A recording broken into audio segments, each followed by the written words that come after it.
Hello everyone, welcome to Late Night with HPT, where we talk to poketubers all around the world, where we talk about a range of different topics. Tonight we welcome our first ever guest, and his name is Nido17. Sir, would you like to introduce yourself? Yo, what's up everybody, Nido17. I have a Twitter account. I primarily use that, and I also do a lot of streaming on Twitch. I do have a YouTube channel, but kind of on the hiatus right now, figuring out what to do. But yeah, just follow me on Twitter if you guys want to learn about Pokemon, or if you like Pokemon news, RPGs, stuff like that. Sorted. What made you think of them using Nidoking? Don't get me wrong, I freaking love Nidoking. He's a legend. Yeah. So it's funny. So actually, Nidoking's always been my favorite Pokemon since Generation 1, and I actually love Android 17 from Dragon Ball.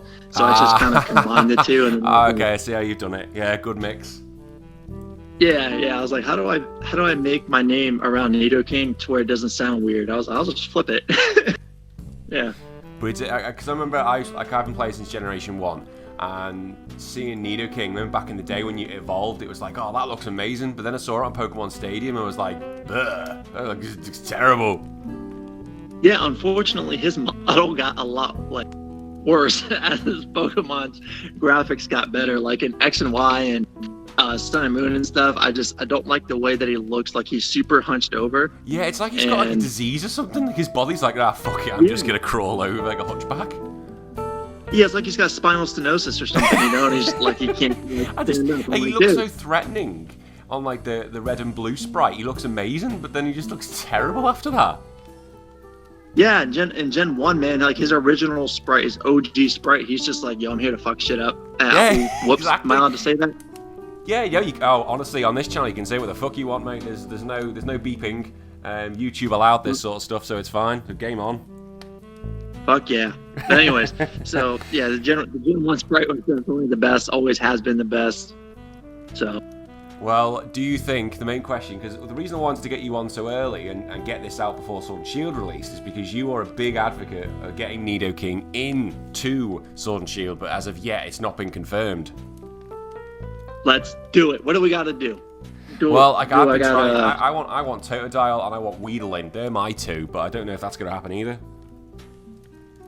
Weedle's interesting because, I don't know, he's one of the most common bug Pokemon, and ironically, we have not seen any bug Pokemon at all, period, for Sword and Shield, so it's really weird on that Butterfree.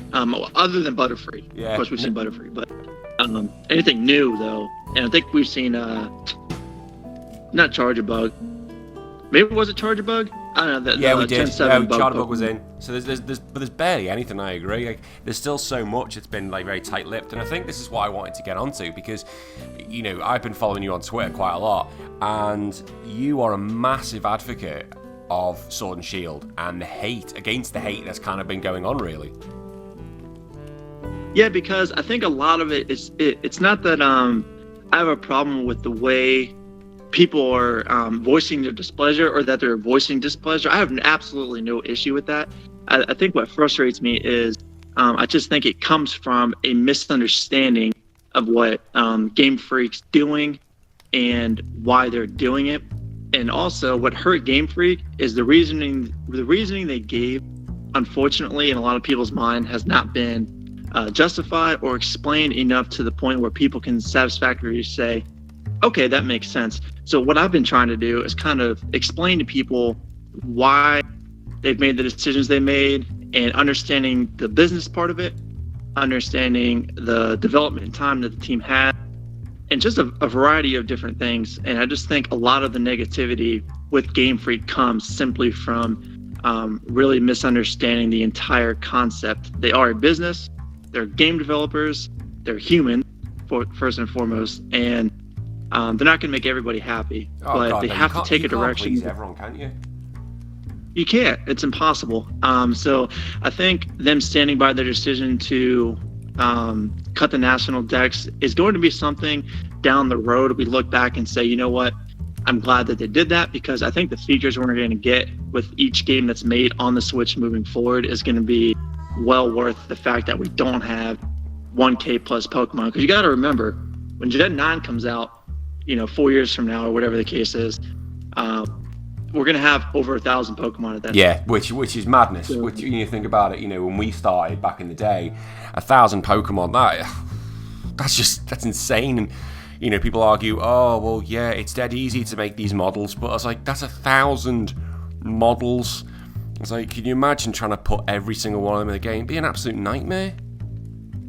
Yeah, I mean, they would have to literally have an entirely separate group of people within Game Freak or outsource or whatever they want to do to completely redo the models. And over the short development time that they have within 3 years, that is not to them a priority in terms of using that time, that time that they want to use it for on models. They want to use it on, new features or new parts of the map. Yeah, gameplay. I mean, they want to use their resources on gameplay features and the gameplay itself, not the Pokemon models to the point where it's gotta look like 4K. Man, this thing was brand new. Like, oh my god, it doesn't. For me, the model thing. I mean, the Sword and Shield models look great. So for me, the model thing is not a big deal. It's not major for me. Like, I'm happy just to get my hands on it. And I think what's really like fucking me off is that people, it's like a divide has been created, like a civil war, and it's just like people are going after Masuda and everything. I'm like, chill the fuck out. It's like, it's a game. You know what I mean? There are bigger things to argue in life. And people are slamming it like, well, this is going to be shit, this is going to be crap. Well, if you don't like it, don't fucking buy it, mate. Don't exactly. That's exactly my point. And like this shit with the experience share, give me a fucking break, okay? That's been your recent bone to chew on that I've seen the past few days, because I saw that. I was like, who gives a shit? Who cares? Yeah, if you can't turn the shit off, you can't turn the shit off. What you can do is box your fucking Pokemon. Don't use it. If you want it to stay low level, box it. You can box and unbox whenever you want, just like in Let's Go. So just go ahead and box your team, box whatever you want. I don't see how this is so game breaking. Like, if you look back, like, X and Y were the first one to have that, the mechanic in. If you actually tried to do it without using EXP share, it would take you so long to actually do the leveling up. It was an actual ball ache, I found. I was like, yeah, this is just making it easier. And for me, I just want to finish the game as quick as possible just so I can get to battling. So, just stop moaning. I just can't get over all these people freaking moaning. It's extremely tedious in Pokemon to grind. Pokemon's not a game I like grinding in. Final Fantasy is a game I love grinding in. So it just depends on the game. But for me, Pokemon, just fighting Chanseys over and over with a Lucky Egg, like with Gen 7. Hey, mate, you try and do some of these challenges. You do some of these challenges without a Lucky Egg equipped. It is a absolute ball ache when you're trying to get, like, anything. I mean, I just always try and tell people, look at what we're getting with the games. I mean, things that are being implemented in the game are the things that we're not talking about. I mean, the fact that we can play online with 3 other people real time is a brilliant. Huge fucking deal. And no one's even fucking talking. I agree. That's amazing. I mean, that's crazy. We wanted this online hub to interact with players. We can finally do it. We have the wild area. We have the all the background transactions that are going to go on with the YCOM, automatically trading Pokemon for you. All that is seamless now, and there's just so many things that should be being talked about that aren't being talked about because of a fucking experience share and a fucking Pokedex. Yeah, like, because one little minor detail. 550 Pokemon, which is what I'm guessing. That's fucking plenty. My only major concern about this going forward, and I think it's a legitimate concern, and it's not going to start buying it, is when it comes to the VGC tournaments. Now, I don't know how big you are on that, but I've been to a lot of these tournaments, and battery life is always a problem, and I can just see now there's going to be literally everyone on PowerPoint trying to charge their Switch because the battery's just dead. Yeah, you might want to go buy that extended battery life Switch if that's what you're looking, or a Switch Lite. That's what you want to do. But yeah, and that's the thing. So, in total transparency for me, I'm not a huge competitive player. So like VGC and all that stuff. Whatever gripes there are with the Pokedex in regards to that, I can't attest to, and I'm not going to comment on because I'm not in that scope. I'm looking at it from a general player just playing the game that if I can't catch 1,000 fucking Pokemon, I'm cool with that. I'm cool with 550. But from a competitive standpoint, I can understand why people would be pissed. It's like I spent years getting the perfect Butterfree, and now I can't use it. Now I got to it's kind of how they look at it. But in all actuality, man, it's going to end up balancing itself out. But yeah, people just really need to calm the fuck down. And I think they will once the games come out and they start playing them. I'm really not concerned about it at all, honestly. Well, I think, we say when the game comes out, but you're going to be falling into a category that I am now in. Good luck trying to get any gameplay time, my friend, because you're expecting a baby. Yeah, I am. It's funny because me and wife have actually talked about this whole thing, and she's like, oh, don't worry, I'm going to give you your time to play the game. I know you want to play it. I'm like, That is an understanding wife. Yes, she completely gets it because that's all I've talked about the whole fucking year. That's like the one game I want to play. So I'm like, as long as I can do that, within reason, not like 8 hours straight, shit like that. But if I can just a few hours a day or something, I'm cool with that. Well, I'll tell you now from experience, while we've been having a chat, I've had hiccups as being behind playing with the Queen. And it's non-stop, matey, so you'll have your hands full, but honestly, it's a great experience, it really is. Yeah, I mean, I'm looking forward to it, too. It's going to be fun having a kiddo.